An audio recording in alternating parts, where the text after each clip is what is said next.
Dubai is broke. Yes, you heard me clearly. Dubai is broke. The city of gold, the playground of the rich, the desert kingdom that promised the future, is drowning in debt. Not tomorrow, not next year, right now.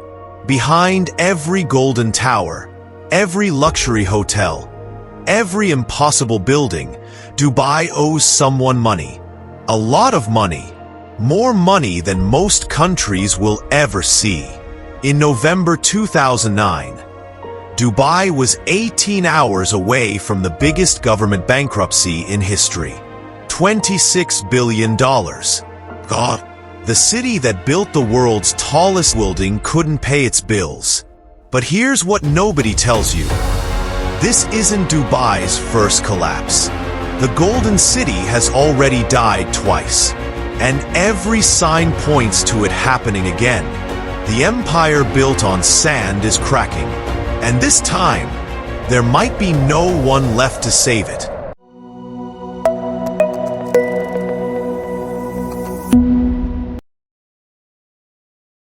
"20 years earlier, Dubai was dying a slow, quiet death that no one talks about anymore. The kind of death that comes not with explosions, but with the gradual realization that your entire reason for existing has vanished. Oil, the black gold that had built every other Gulf state, was running out in Dubai.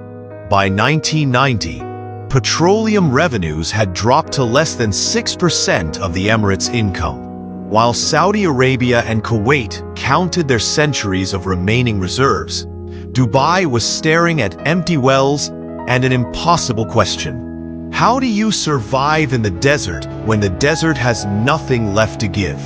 The numbers were devastating. Government revenues were collapsing month by month. Dubai's traditional industries, fishing, pearl diving, small-scale trading, couldn't sustain a population of 600,000 people, let alone fund the basic infrastructure of a modern city. Foreign banks were already downgrading Dubai's credit rating. International businesses were relocating to Abu Dhabi or Kuwait City. The few luxury hotels sat half-empty, their pools and restaurants echoing with the absence of guests who had found better destinations. Local families who had lived in Dubai for generations began quietly selling their properties and moving to other Emirates. The brain drain was real and accelerating. Dubai's best engineers, doctors, and businesspeople were leaving for places with more promising futures. This was Dubai's first death. Not dramatic, not newsworthy, just the slow suffocation of a city that had outlived its purpose. Most of the world never noticed, but in the marble-floored offices of Dubai's ruling family, panic was setting in. Sheikh Rashid understood something that would either save Dubai or destroy it. Location is destiny. Positioned at the crossroads of 3 continents, Dubai could become the Singapore of the Middle East. But transformation required something the small emirate didn't have. Money. Vast, impossible amounts of money. So Sheikh Rashid made a deal that would echo through decades. Dubai would borrow its way to greatness. Every building, every port expansion, every grain of imported sand would be paid for with loans against a future that existed only in blueprints and dreams. The gamble worked beyond anyone's wildest projections. By 2000, Dubai had transformed itself into something the world had never seen. A city built entirely from debt, sustained by pure financial will. Emirates Airline became profitable, connecting dozens of international destinations through Dubai's expanded airport. The Jebel Ali Free Zone attracted manufacturing companies that had never considered the Middle East. Dubai's ports handled more cargo than established rivals in India and Pakistan. But success brought its own dangers. Each achievement required bigger investments. Each milestone demanded more ambitious goals. The city became addicted to the adrenaline of constant growth, constant expansion, constant betting on an ever bigger future. By 2005, Dubai's government was borrowing money not just for infrastructure, but to fund the borrowing itself. Interest payments on existing debt were being financed with new debt. The mathematical impossibility of this approach was obvious to anyone who cared to calculate it. But nobody wanted to calculate it. The party was too intoxicating. Construction workers from Bangladesh and Pakistan flooded into Dubai by the tens of thousands, living in labor camps that housed more people than entire American towns. Their remittances back home were keeping families fed across South Asia, making Dubai's success a lifeline for millions of people who would never see the city's golden towers. Real estate agents from London, New York, and Tokyo opened Dubai offices to serve international clients buying properties sight unseen. Entire developments sold out during launch parties, with buyers putting down deposits on apartments that existed only as computer renderings. The psychology was intoxicating. Dubai wasn't just building buildings, it was building the future. Every impossible project proved that human ambition could overcome any limitation. Every completed tower was evidence that the normal rules didn't apply here. But debt is like gravity. Ignore it long enough, and it will eventually pull everything back to earth. When Sheikh Mohammed inherited Dubai's leadership in 2006, he inherited a city that had already defied every rule of urban development. His response wasn't to consolidate success. It was to dream even bigger dreams. The numbers he announced sounded like science fiction. The Burj Dubai would be the world's tallest building, but its height would remain secret until completion. The Palm Jumeirah would be an artificial island visible from space. Dubai would build not one financial district, but three. Not one artificial archipelago, but an entire coastline of man-made islands spelling out a world map. "We don't want to be like anyone else," Sheikh Mohammed declared to international media. "We want others to want to be like us."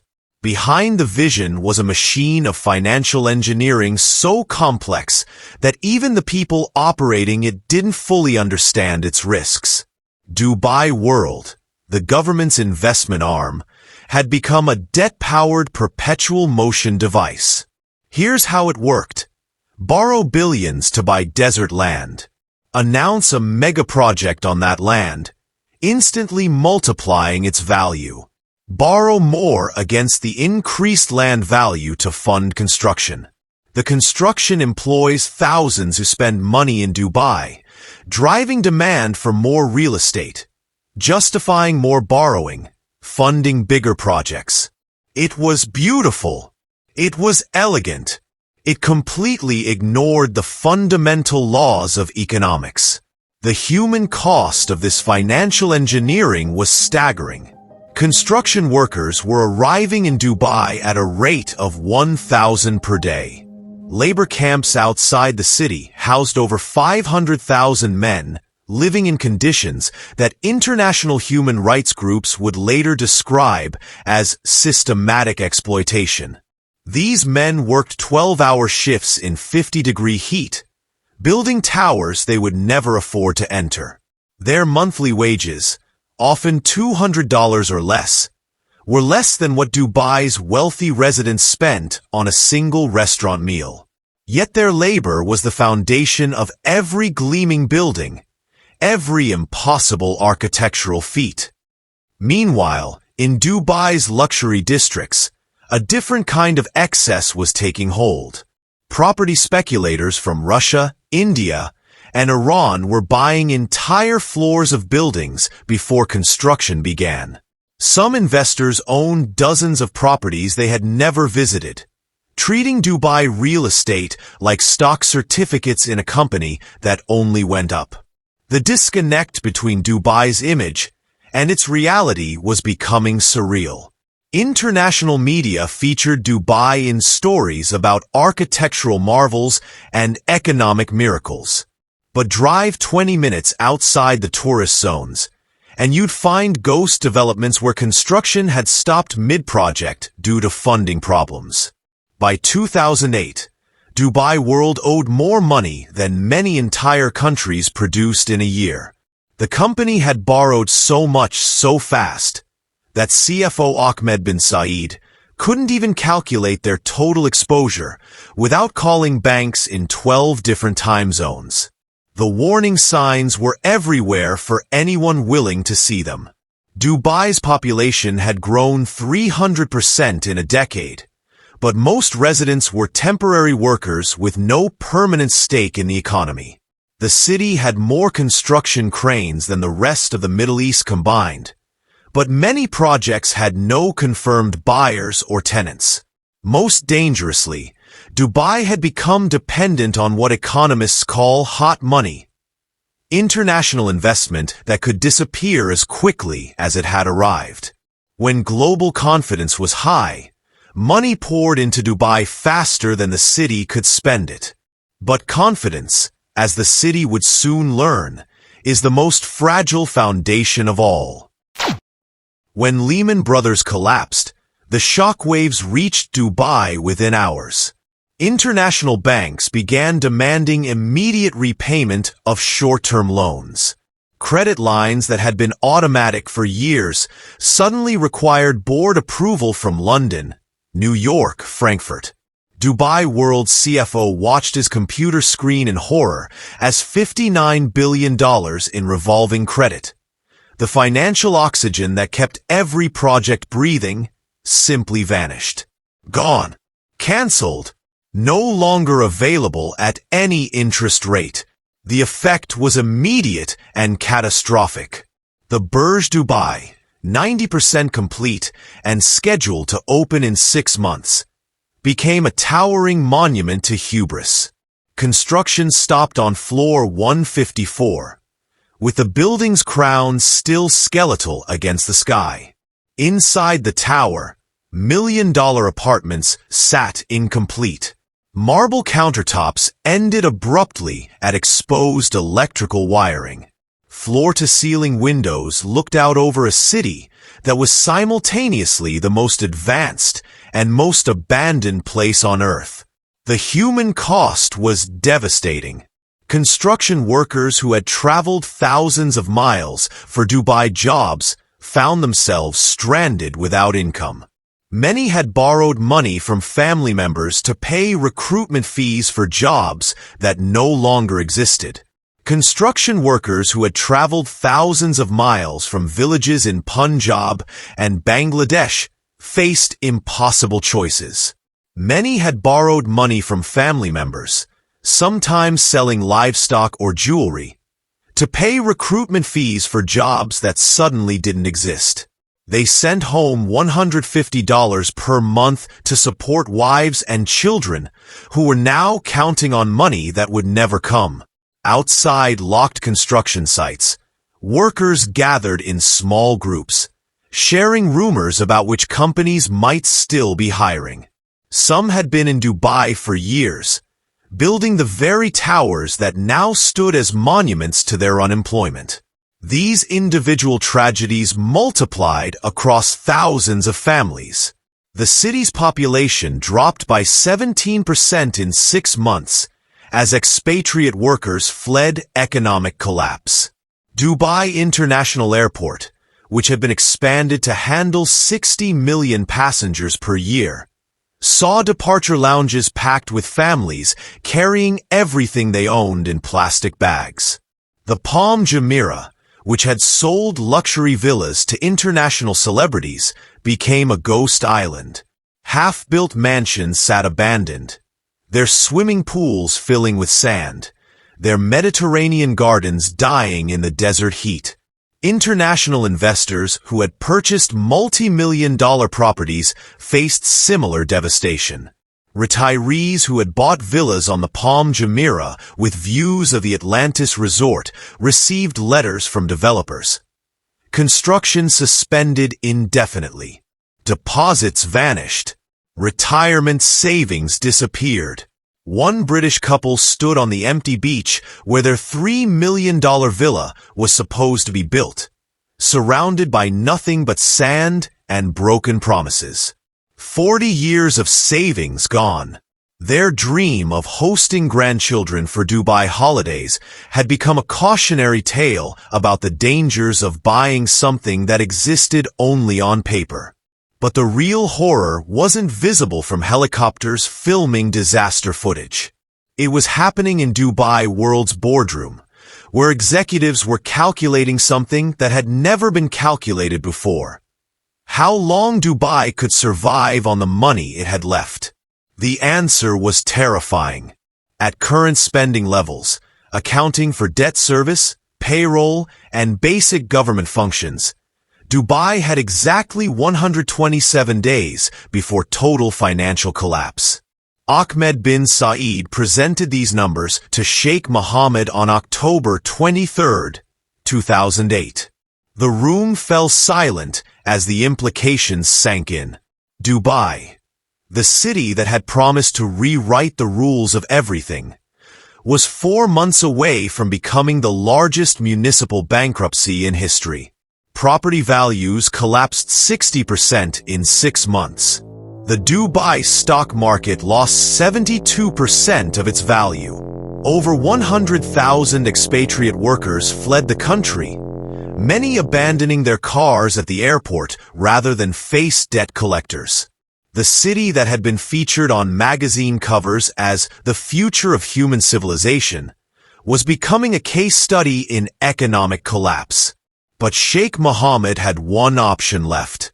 One phone call that could save Dubai or destroy his family's legacy forever.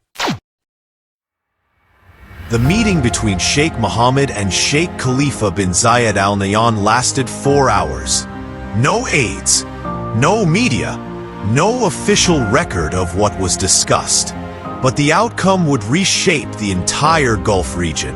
Abu Dhabi, Dubai's oil-rich neighbor, had watched its flashy siblings rise with a mixture of admiration and concern. For years, Sheikh Khalifa had quietly warned about Dubai's reckless borrowing. He had been ignored. Now, with Dubai facing complete collapse, the roles were reversed. The responsible older brother held all the cards. The ambitious younger sibling had to beg for survival. Sheikh Khalifa's terms were harsh, but not vindictive. Abu Dhabi would provide $20 billion in immediate assistance, enough to prevent default and keep Dubai's government functioning. But Dubai's autonomy would end forever. No more mega projects without Abu Dhabi's approval. No more borrowing without federal oversight. No more promises that couldn't be kept. Most symbolically, the Burj Dubai, the ultimate expression of Dubai's ambition, would be renamed Burj Khalifa. The world's tallest building would carry the name of the man who had saved Dubai from its own hubris. The ceremony was spectacular. Millions of people watched online as Sheikh Mohammed and Sheikh Khalifa stood together, presenting Dubai's resurrection to the world. The building that had stood dark and incomplete for 15 months was now brilliantly illuminated, a symbol of recovery and rebirth. But for those who understood the real story, the symbolism was darker.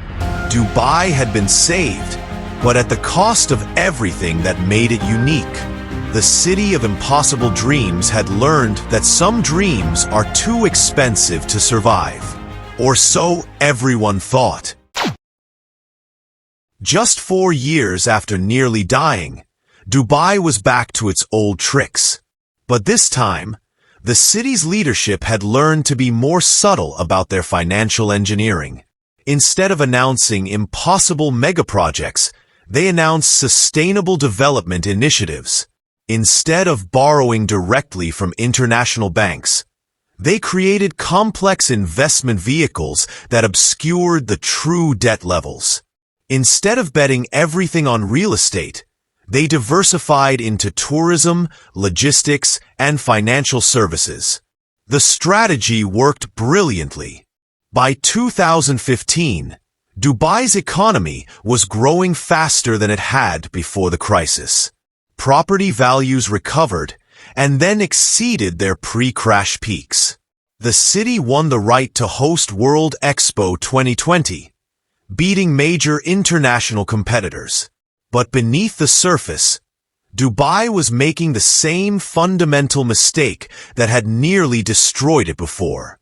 The city was still borrowing against its future to build that future, still betting that growth would always outpace debt, still believing that confidence could substitute for sustainable economics.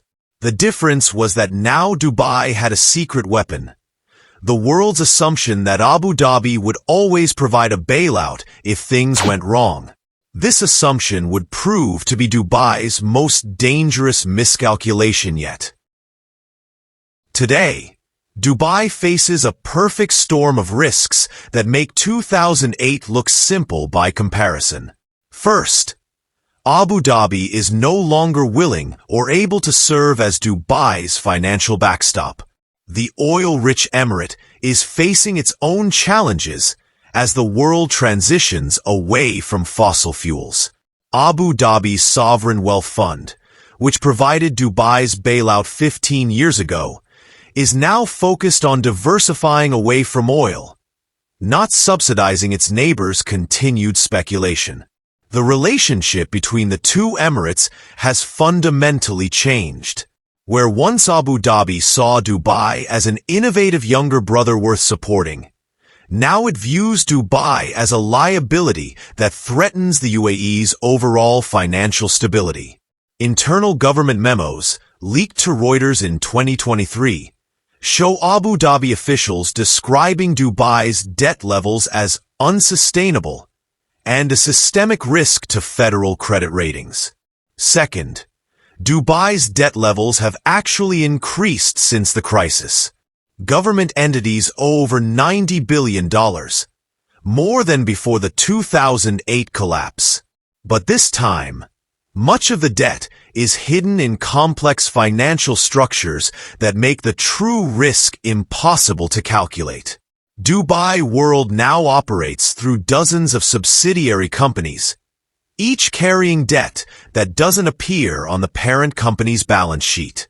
Islamic financing structures, derivatives contracts, and cryptocurrency investments have created a web of obligations so complex that even Dubai's own finance ministry admits it cannot accurately assess the city's total exposure. Third, the geopolitical environment that allowed Dubai to thrive as a neutral financial hub is disappearing. Rising tensions between the US and China, ongoing sanctions against Russia, and increased scrutiny of money laundering are forcing Dubai to choose sides in ways that threaten its core business model. Dubai's banks are under increasing pressure from Western regulators to prove they aren't facilitating sanctions evasion. The city's cryptocurrency exchanges, which handle billions in largely unregulated digital assets, face potential shutdown if they can't demonstrate compliance with international anti-money laundering standards. Russian oligarchs who moved billions to Dubai after 2022 sanctions are finding their assets frozen by Emirati authorities responding to Western pressure. Chinese companies using Dubai as a gateway to Western markets are facing new restrictions and compliance requirements that eliminate many of the advantages Dubai traditionally offered. Fourth, Dubai's economy has become dangerously dependent on sectors that could vanish overnight. Tourism accounts for 20% of GDP, but relies entirely on international travel that could be disrupted by any number of global crises. Real estate still drives 25% of economic activity, Despite the lessons of 2008, financial services contribute 15% of GDP, but depend on regulatory arbitrage that's disappearing as international standards converge. The city has failed to develop the kind of diversified, sustainable economy that could survive another global shock. Manufacturing accounts for less than 9% of GDP. Agriculture is essentially non-existent. Technology and innovation, despite massive government investment, employ fewer people than the hospitality industry. But the most dangerous risk is psychological. Dubai's success in recovering from near collapse has created a myth of invincibility. When economists point out rising debt levels, officials cite their successful crisis management in 2008. When analysts question new megaprojects, leaders point to the completed Burj Khalifa as proof that Dubai makes the impossible possible. This isn't just institutional arrogance. It's the same cognitive bias that led to the previous crisis.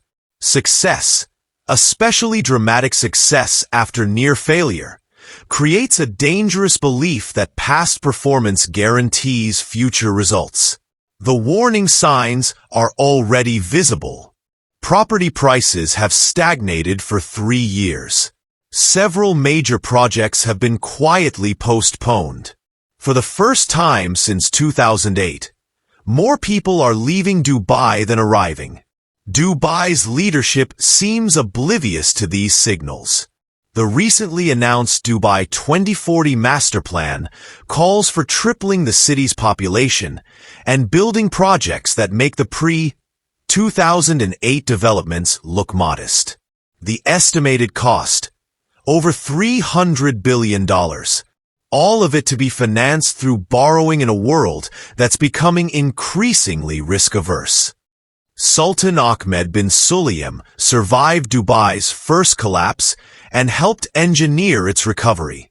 Now in his 60s, he understands Dubai's financial reality better than almost anyone alive.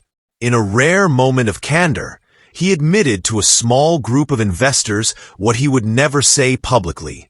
"We are dancing on the edge of the same cliff where we fell before. The only difference is that this time, we are dancing faster." Dubai's greatest strength, its ability to reinvent itself repeatedly, may also be its greatest weakness. Each reinvention requires massive capital investment funded by debt. Each new vision demands more ambitious projects that push the boundaries of financial reality. The city has become addicted to its own mythology. Every crisis overcome becomes proof of invincibility. Every impossible project completed becomes justification for attempting something even more impossible. But there's a deeper truth that Dubai's leadership refuses to acknowledge. The empire has already died twice. Once when the oil ran out in the 1990s. Once when the debt spiral collapsed in 2008. Both times, Dubai survived by reinventing itself completely. The question isn't whether Dubai will face another crisis. It's whether the city can survive a third death and resurrection. Because in the brutal mathematics of global finance, every resurrection becomes more difficult than the last. Every bailout requires greater concessions. Every collapse leaves deeper scars.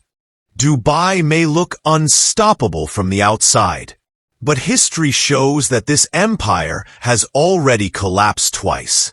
And in the desert, even the most magnificent structures are ultimately temporary, built from sand, sustained by dreams, and always just one storm away from returning to the nothing from which they came.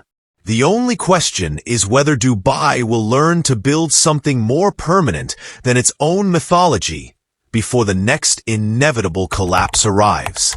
If you enjoyed this story, there are dozens more waiting. From empires built on lies to fortunes made from the strangest ideas, Our channel uncovers the money stories that shape the world and the lessons hidden inside them. So don't just watch, subscribe and stay with us, because the next story we tell might just change the way you see business, ambition, and even your own future.